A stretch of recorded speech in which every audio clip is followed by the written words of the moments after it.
Yo, what's going on, everybody? Welcome back. Putting the wraps here on another great season of TFGO. Our Super Realism League was a great season. Time to go through the awards for the regular season and do playoff predictions. Put a nice little ribbon on the season here.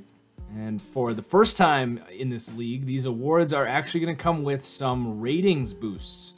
So that's pretty exciting here. Makes the awards mean a little bit more than normal. So let's get into it here. First off, we've got the most improved users on the season. For the NFC, we've got Dr. Bleezy going from a 5-win season in his first year with a pretty bad Bears team to almost making the playoffs in the second year. The NFC is real tough, but he goes 9-7, starting to build a nice team for this Bears franchise, getting some nice young players in there as well.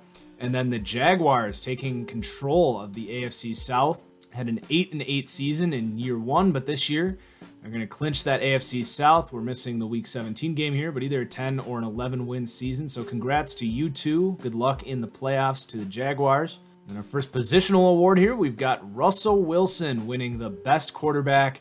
Now, he did get hurt, and he missed a couple games, but was first in completion percentage, 73%, had the best touchdown to interception ratio, 25-9, had the best quarterback rating, so was just killing it with his efficiency. Did end up with about 3,200 passing yards, but again, just 14 games played.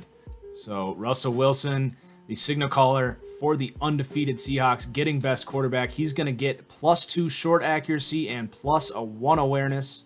Of course, the higher rated players from these awards are not going to get quite as big of a boost as some of the lower rated overall ones. And then our best running back also coming out of Seattle. It's going to be Marshawn Lynch, who was reacquired by the Seahawks in one of the more exciting moves of the league this year. Really loved that move by Hawking, but it wasn't just to sell tickets. It worked. He comes out and is the best running back in the league. Comes out with the third most amount of carries, first in yards, a great average, and first in touchdowns. So really fun to watch beast mode and kind of rejuvenate himself in Seattle. For his awards, he is not going to suffer any regression as he becomes 31 next season. He's going to see a boost of 5 to ball carrier vision and +2 to carrying. The best wide receiver this year, Tyreek Hill for the Chiefs. Reception numbers down a little bit, but he was still 11th, and then he comes in 3rd in yards with 1,300 and gets the most touchdowns in the entire NFL with 11. So congratulations to Tyreek Hill of the Chiefs. He's going to get +2 route running, +2 catching, and +2 catch in traffic. All right, best tight end, Jordan Reed of the Redskins. Bit of a disappointing year for Washington, but a bright spot here with Jordan Reed as he leads the entire NFL with 85 receptions, 4th in yards with 1281, and then 8th in 8 touchdowns rather for the 12th most in the league. And Jordan Reed staying healthy, a rare sight for him. He's going to see +10 injury to his ratings as well as +2 awareness. For the best offensive lineman here, we got to head back to Seattle. Awesome rookie guard gets drafted here to Seattle. Will Hernandez allows just 1 sack, starts every game, and really sparked that run game. So Hernandez is going to see an increase in his development as well as an increase of 4 for pass block, going from 76 to 80 after allowing just that 1 sack. Moving on to the defensive side of the ball, our best interior defensive lineman. This was easy. Solomon Thomas. Holy hell. 73 tackles out of the defensive tackle position, 20 for a loss. Both of those are first. And then he also leads his position group with 17.5 sacks out of the interior pass rush. An amazing season for Solomon Thomas. Isn't going to see too much of an overall boost, however, as he is a 22-year-old superstar, and 92 overall one at that. He will see +2 awareness and +3 play recognition. But congratulations to Solomon Thomas of the 49ers. Moving outside, we've got the best edge rusher here, Whitney Mercilus, who was acquired in our league's supplemental draft. So the Patriots giving up their first-round pick this year to get Whitney Mercilus, but it does not matter because it worked out for them. 21.5 sacks for Whitney Mercilus. That was first in the NFL, and then 70 tackles as well. Incredible season for Mercilus. So the 91 overall defensive end is going to see boosts to awareness, play recognition, and a few finesse moves going up as well. Then our best linebacker here, a little bit of an under-the-radar pick here, Wesley Woodyard, with 75 solo tackles, first in the NFL, as well as first in the NFL in total tackles with 122, but it wasn't just run defense. He gets 5 interceptions on the season as well. Titans had an improved season for sure. Wesley Woodyard, a big part of that. So Woodyard, an older guy here, is not going to regress going into next season. He'll also see boosts of 3 block shed, 2 pursuit, and 2 awareness and play recognition. And starting to make our way towards the secondary here, we've got an award for the best nickel defender, which is a starting position in the NFL, the modern NFL. And this is going to go to Defensive Player of the Year candidate, Quentin Rollins of the Packers, who is just loading the stat sheet. 88 tackles, 8 for a loss, 10.5 sacks, blitzing off the edge, 5 interceptions, scores 3 defensive touchdowns, and blocks a kick, and did chart the 0 catches allowed stat, which don't really know how accurate that is by Madden standards, but impressive nonetheless. So Quentin Rollins really doing his job as a versatile nickel defender. The 74 overall cornerback is going to see a boost of 6 play recognition, 7 awareness, and 3 pursuit. Then we've got our best outside corner here, Chidobe Awuzie for the Dallas Cowboys. Had an excellent sophomore season here. 5 interceptions, which is tied for 9th. Is 3rd in pass deflections, 0 passes allowed, 2 forced fumbles, and got a defensive touchdown in there as well. So congratulations to Chidobe Awuzie for really standing out this year. He's going to go from normal to quick development. He'll see slight boosts to play recognition and awareness, and for the forced fumbles, he's going to get a little boost to hit power and the big hitter trait as well. And then our last defensive award here for the best safety. This one was easy. Glover Quinn, another Defensive Player of the Year candidate here. 10 interceptions, first in the NFL. Really the only stat you need to list. Did some other things in run defense as well. Scored some touchdowns, forced some fumbles. But really that 10 interception number was huge for a Lions team that definitely took a step up on the defensive side of the ball in 2018. And for Quinn, he is not going to face regression in 2020 as he turns 33, I believe. He will also see a boost of 3 to zone coverage, and his catching abilities going up as well for those interceptions. Now it's time to talk about rookies here. So AFC Offensive Rookie of the Year is going to Gerard Butler of the Patriots, who, if you look at his player card, kind of a flawed rookie. He's kind of a speed back, but his elusiveness and juke and all that stuff is in the low 70s to 60s.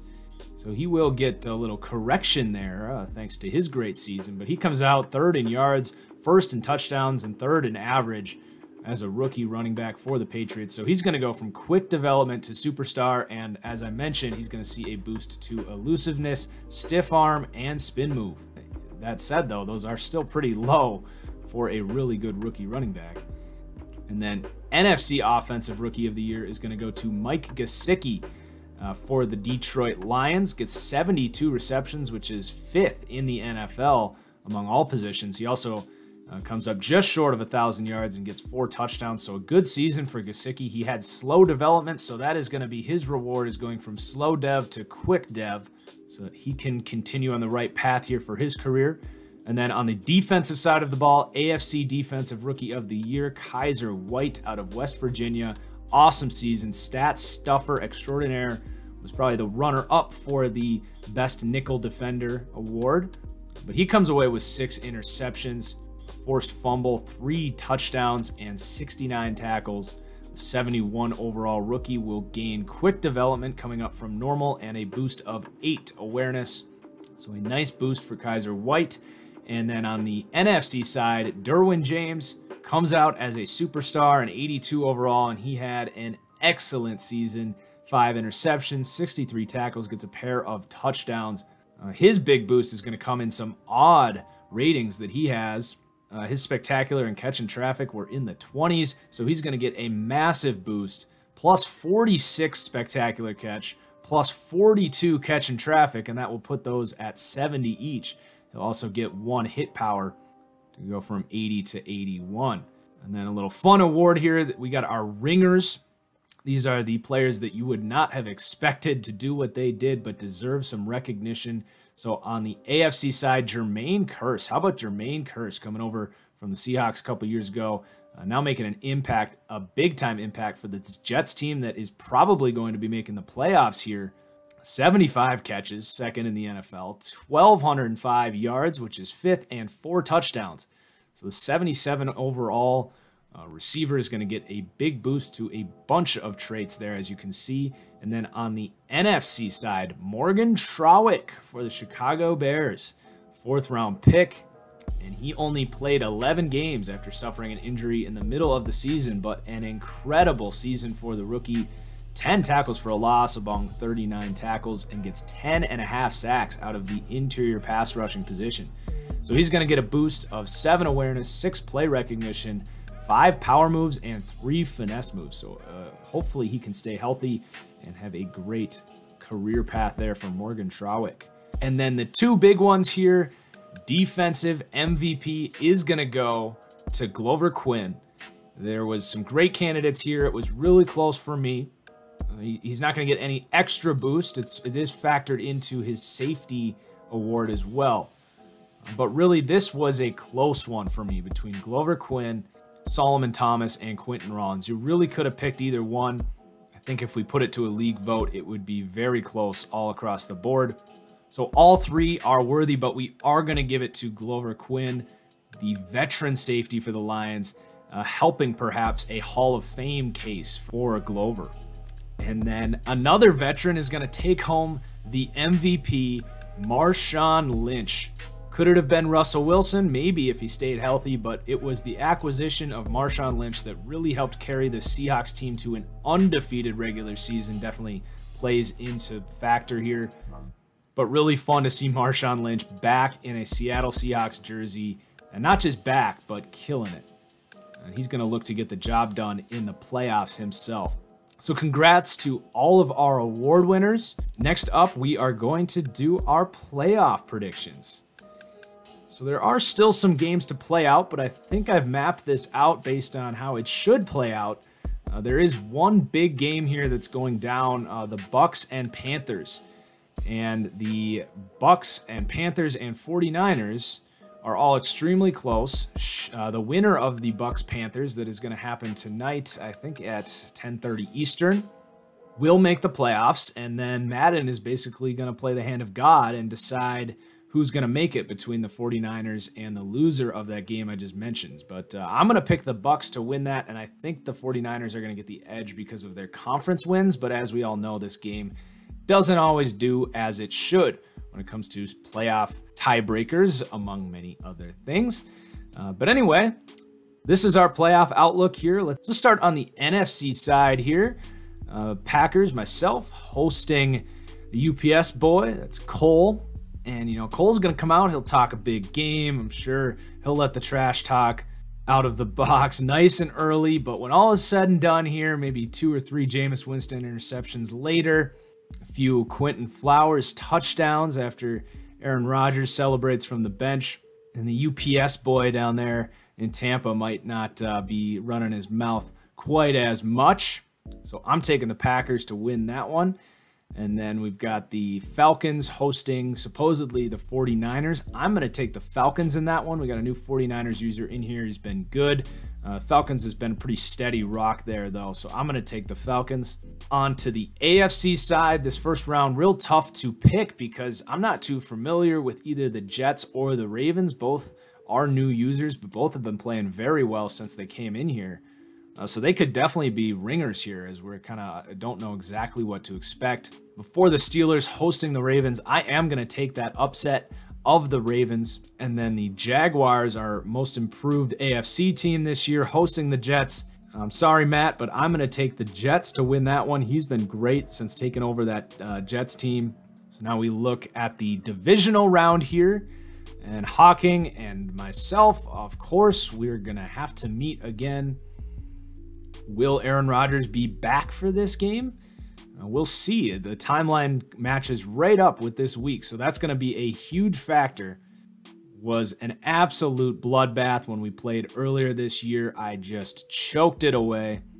expecting another classic, but I got to go with myself here. We've been inching away at beating Hawking. We're 0-3. So 4th time is the charm. Hopefully this pick doesn't inspire Hawking to lab away to beat me yet again, but I'm going to show some confidence here. With or without Aaron Rodgers, I'm going to beat HawkingRegime this year and end his undefeated season.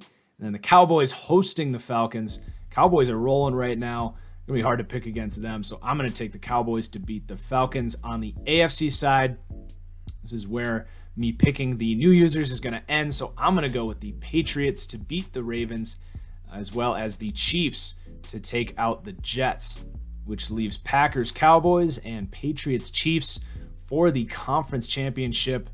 We just had a close game against the Cowboys without Aaron Rodgers. Give us Aaron Rodgers back. I think we can take care of Dallas. We've had some great games in the past, so that'll be a great game. Looking forward to it after I beat Hawking. And then the Patriots and the Chiefs. The Chiefs have really just dominated that AFC since entering about midway through last season. So I'm going to stick with the Chiefs to repeat as AFC champions, which leaves Packers and Chiefs, a rematch of Super Bowl #1 here for the Super Bowl 53 of TFGO. And no surprise here, I am going to call myself all the way to win the Super Bowl. No bias at all. This is purely analytics and inarguable data. The Green Bay Packers are going to win the Super Bowl for TFGO Season 2. So that puts a wrap on my recap. Everyone, make sure you are tuning in here on YouTube for the playoff games. I will be live streaming my own games. Of course, check out our Daddy Leagues page, our league Twitter at TFGO League. Make sure you are following not just my games, but everyone across the league. Just a reminder, if you are interested in the most realistic Madden experience you could ever imagine, it's not for the faint of heart. No filthy casuals, as Greg Miller might say. But if you think you have it in you, do message me on Twitter at TFG_football. We'll see if you're a good fit. We're currently full, but you know, with the 3rd season coming up here, I'd expect maybe a little bit of turnover. And we've got a short wait list right now, so definitely don't hold back on letting me know about that. So looking forward to bringing you guys some more great TFGO content here in the near future. Hope you enjoyed the video. Like it if you did. Cheers. We'll see you next time.